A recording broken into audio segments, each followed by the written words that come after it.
इसकी तुलना आप चंद्रगुप्त मौर्य द्वारा नंद वंश के तख्ता पलट से कर सकते हैं। लगभग 2.5 वर्ष पुराना इतिहास इस समय फिर दोहराया जा रहा है। आप कह सकते हैं यह बीजेपी की कूटनीति का परिणाम है। नहीं, यह तो केवल दिखता है, असली चीज़ है महाराष्ट्र की जनता की इच्छा। मित्रों, मैं राजनीति पर वीडियो बहुत कम बनाता हूँ, लेकिन महाराष्ट्र के घटनाक्रम पर मैं अपने आप को रोक नहीं पाया और ये कहना चाहता हूँ कि सिद्धांत विहीन राजनीति नहीं चलेगी। यह स्पष्ट संदेश है इस घटना का। एकनाथ शिंदे केवल एक राजनेता नहीं है और उनके साथ के विधायक भी केवल विधायक नहीं हैं, बल्कि वे महाराष्ट्र की जनता की इच्छा का प्रतिनिधित्व भी करते हैं। उन्होंने वही किया जो जनता चाहती थी। याद कीजिए, उद्धव ठाकरे ने जब से महाविकास अघाड़ी की सरकार बनाई थी, महाराष्ट्र की जनता खुश नहीं थी। एक के बाद एक अनेक ऐसे निर्णय हुए जिससे लोग तिलमिला कर रह गए। सुशांत सिंह राजपूत की संदेहास्पद मृत्यु, पालघर में साधुओं की जघन्य हत्या, अर्नब गोस्वामी के साथ हुआ व्यवहार, नवनीत राणा की गिरफ्तारी, श्रृंखला लंबी है। याद कीजिए, राज ठाकरे ने भी मस्जिदों में लाउडस्पीकर पर अजान के विरोध में झंडा बुलंद किया था। ये सरकार जिस तरह हिंदू हितों से समझौते कर रही थी और तुष्टीकरण की राह पर चल रही थी, उससे जनता बिल्कुल खुश नहीं थी।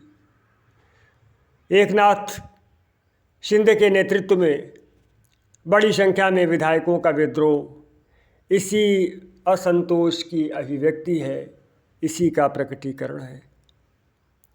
आप कह सकते हैं यह बीजेपी की कूटनीति का परिणाम है। नहीं, यह तो केवल दिखता है, असली चीज़ है महाराष्ट्र की जनता की सोच। कोई भी जनप्रतिनिधि इसकी उपेक्षा नहीं कर सकता। करेगा तो अपने पाँव में कुल्हाड़ी मारेगा। हालांकि बहुत से शिव सैनिक इस घटना से व्यथित भी दिख रहे हैं, कुछ उद्वेलित भी दिख रहे हैं। ये होता है, निष्ठावान कार्यकर्ताओं की संवेदना अपने नेता के साथ जुड़ी होती है। इसकी तुलना आप चंद्रगुप्त मौर्य द्वारा नंदवंश के तख्ता पलट की घटना के समय से कर सकते हैं, ये समय की घटना से कर सकते हैं। इस तख्ता पलट के बाद नंदवंश के प्रति निष्ठावान बहुत से लोगों ने विद्रोह कर दिया था, लेकिन शीघ्र ही वह शांत हो गया। यहाँ तक कि धननंद का सबसे निष्ठावान मंत्री राक्षस भी चाणक्य की कूटनीति से चंद्रगुप्त की सेवा में आ गया। चाणक्य व चंद्रगुप्त ऐसा कर सके क्योंकि उन्हें मगध की जनता का समर्थन प्राप्त था। लगभग 2500 वर्ष पुराना इतिहास इस समय फिर दोहराया जा रहा है। मित्रों, नेता वह होता है जो ज़मीन की धड़कन सुनता है। एकनाथ शिंदे व उनके साथ के विधायकों ने यह धड़कन सुना।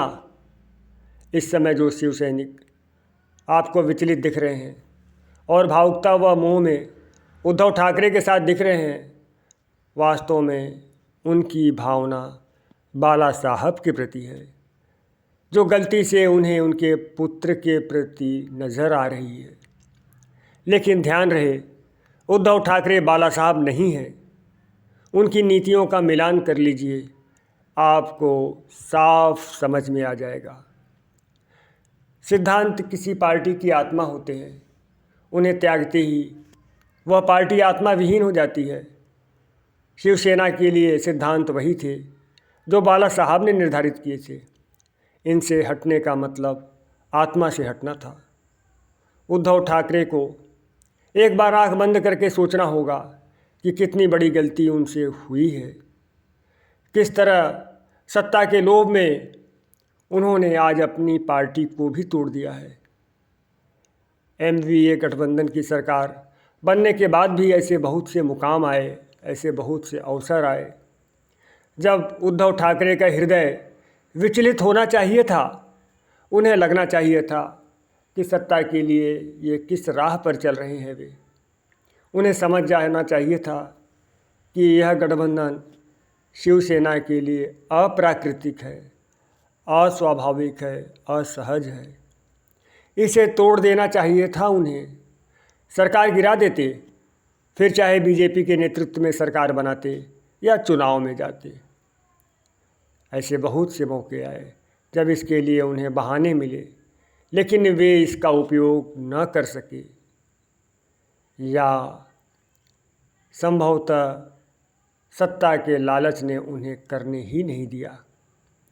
वैसे तो यह गठबंधन न केवल अप्राकृतिक था बल्कि अनैतिक भी था। आप चुनाव में बीजेपी के साथ जाते हैं, जनता आपको वोट बीजेपी के साथ मिलकर सरकार बनाने के लिए देती है और फिर आप बीजेपी को छोड़कर सरकार उसके साथ बना लेते हैं जिसके विरुद्ध चुनाव में आप खड़े हुए थे। आपको लगा कि बीजेपी आपके साथ अच्छा नहीं कर रही है, वह आपको मुख्यमंत्री नहीं बना रही है। कोई बात नहीं, इस मुद्दे को लेकर आप जनता के बीच जाते, दोबारा चुन कर आते अकेले, बिना बीजेपी के साथ गठबंधन किए।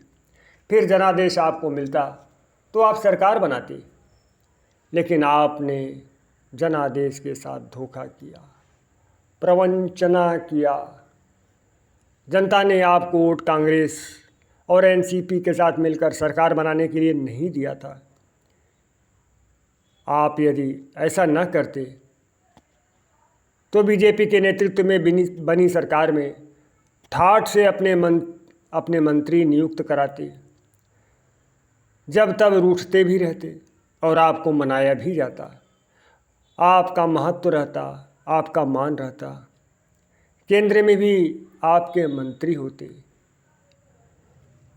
एमवीए गठबंधन की सरकार बनाकर न केवल आपने अपने साथ अच्छा नहीं किया बल्कि महाराष्ट्र की जनता के साथ भी अच्छा नहीं किया। यदि ऐसा न करते आप तो बाला साहब की तरह आप हमेशा किंग मेकर की भूमिका में होते, लेकिन आपने स्वयं किंग बनने की चेष्टा की, वह भी आड़े टेढ़े रास्तों से, जिसे जनता ने ठीक नहीं माना।